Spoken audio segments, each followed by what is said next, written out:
হ্যাঁ, দাঁতে হঠাৎ করে প্রচন্ড ব্যথা অনুভূত হওয়ার পিছনে বা ব্যথা শুরু হওয়ার পিছনে যে প্রধান ৫ টি কারণ থাকে, তার মধ্যে ১ম কারণ হলো দাঁতে অনেক দিন ধরে পোকা লাগা বা ক্যাভিটি হয়ে যাওয়া এবং এই ক্যাভিটিটা বড় হওয়া।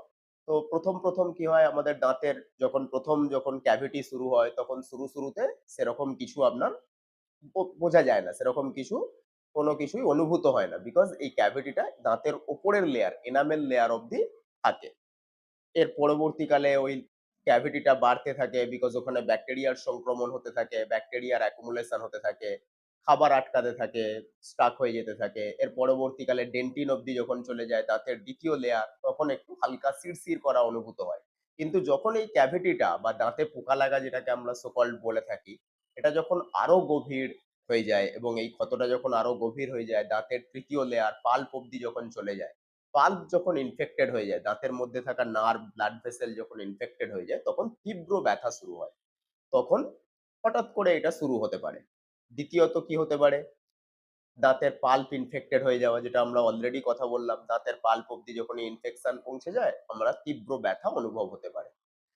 ২য় কারণ কি হতে পারে? মাড়িতে ইনফেকশন বা পুঁজ জমে যাওয়া। এর পিছনে কারণ কি হতে পারে? আমরা যখনই খাবার খাই, একটা খাবারের কিছু পোরশন দাঁতের মধ্যে লেগে থাকে বা আটকে থাকে। তো শুরুতে এটাকে ডেন্টাল প্লাক বলা হয়, একটা লেয়ার তৈরি হয়।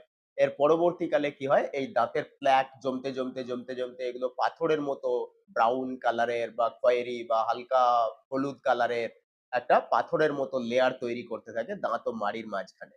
তো এর ফলে কি হয়?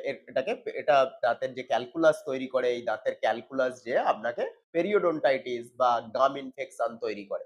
তো যখনই মাড়িতে ইনফেকশন হয়ে যায় বা ফুলে যায়, স্পুজ তৈরি হয় ভেতরে, তখনও কিন্তু দাঁতে প্রচন্ড ব্যথা অনুভূত হতে পারে হঠাৎ করে। ৩ নম্বর কারণ, মোস্ট ইম্পোর্টেন্ট কারণ কি হতে পারে? আক্কেল দাঁতের কোনো সমস্যা। ধরুন আপনার আক্কেল দাঁত আসছে, ১৭-১৮ বছর বয়স, ১৮-২০ বছর বয়স, আক্কেল দাঁত আসছে। আক্কেল দাঁত ঠিকঠাকভাবে এরাপ্ট না হয়ে, ঠিকঠাকভাবে তার পজিশনে না এসে এটা কোনরকম ভাবে অন্যরকম পজিশনে আসছে। এটা যে তার আগের দাঁতকে, মানে ৭ নম্বর দাঁতকে, ২য় মোলারকে ধাক্কা মারছে, সেখানে ইনফেকশন তৈরি করছে, অ্যাবসেস তৈরি হচ্ছে, পুঁজ তৈরি হচ্ছে বা সিস্ট তৈরি হচ্ছে।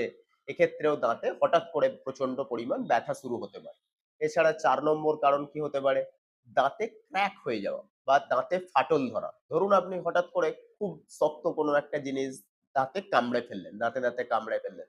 সে হতে পারে কিছু খেতে পাথর কামড়ে ফেললেন, খাবারের সাথে মিশেছিল, বা কোনো শক্ত জিনিস হঠাৎ করে কামড়ে ফেললেন এবং তার ফলে দাঁতে একটা মাইক্রো ফ্র্যাকচার তৈরি হলো। একটা কোনো ফাটল তৈরি হলো। এটা আপনাকে হঠাৎ করে কিন্তু ভালো রকম পেইন দিতে পারে, ব্যথা দিতে পারে।